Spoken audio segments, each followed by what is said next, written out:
So now we're going to deal in this lesson with the ornamentation for the second half of young Tom Ennis. Now, we'll just like that, like the last time, I'm just going to go give it a run through first and then go through it line by line, okay?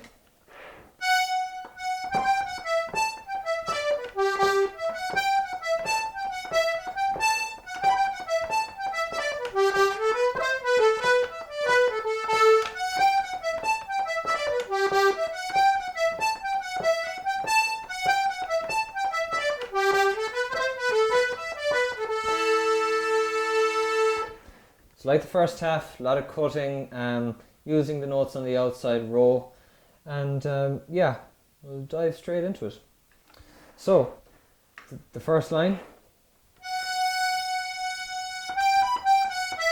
Now this is kind of one where we're sliding down as well, but as we're sliding down, we're going to cut that G, that first G. So F, G. So we're going to cut that G with the B on the outside row. So the G is here and the duplicate B on the push is going to be, it's going in the same direction. It's going to be right across the row from it here. So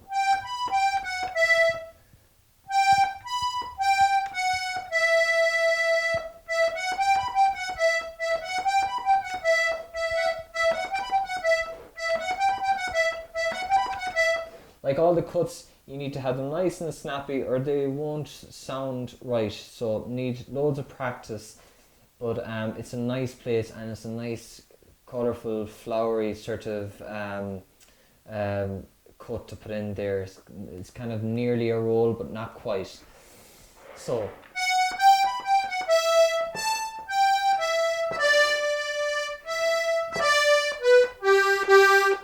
cut that D with the E on the outside row that we were talking about all along.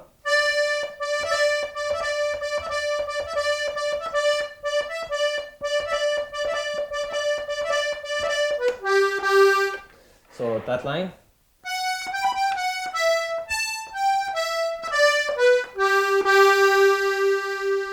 So that's the first line. And on to the second.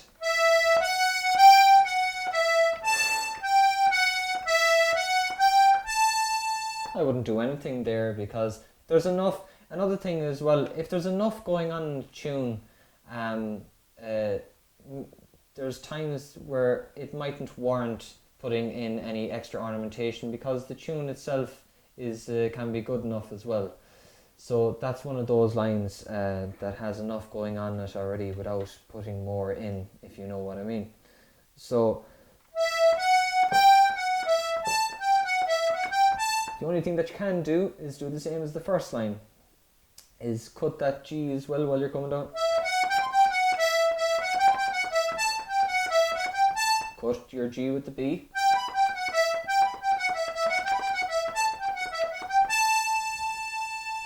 Okay, so the third line,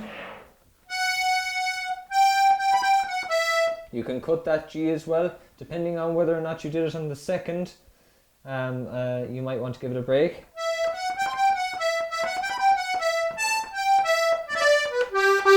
And if you want to cut that D as well, which is kind of the same as the first line, that line is the same as the first line, so you can repeat the ornamentation in that line if you so wish. But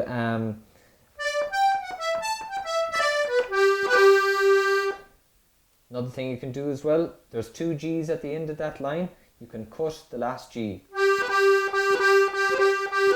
So you're going to cut it like you'd cut the high G as well. You're going to cut it with the B across the road because it's duplicated down here as well. Okay, so I'm just going to go through that second last line again.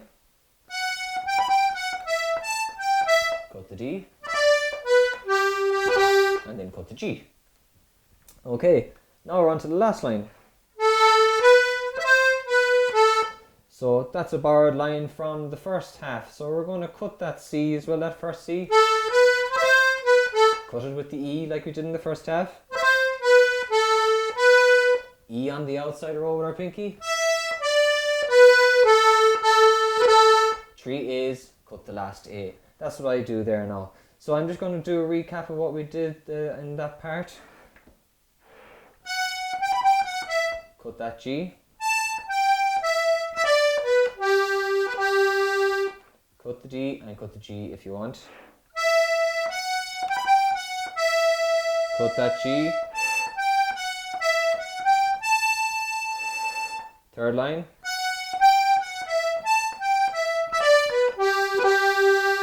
Cut the D and cut the G if you want. Cut the C. The E on the outside row with your pinky. And cut the last A. So that's the whole second part. What I'm going to do now, I'm going to play the whole of the tune with the ornamentation at a bit of speed, so you can hear and kind of hear collectively what it sounds like and what the new colour gives to the tune. So.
That's all of young Tom Ennis with all the bells and whistles. So feel free to try them and practice them, because they need loads of practice in order to be executed right. So so that's all for that tune. So if you want to join me in the next lesson, where we're going to try a reel, and we're going to do the same as what we did, so a new tune type. So join me for the next lesson.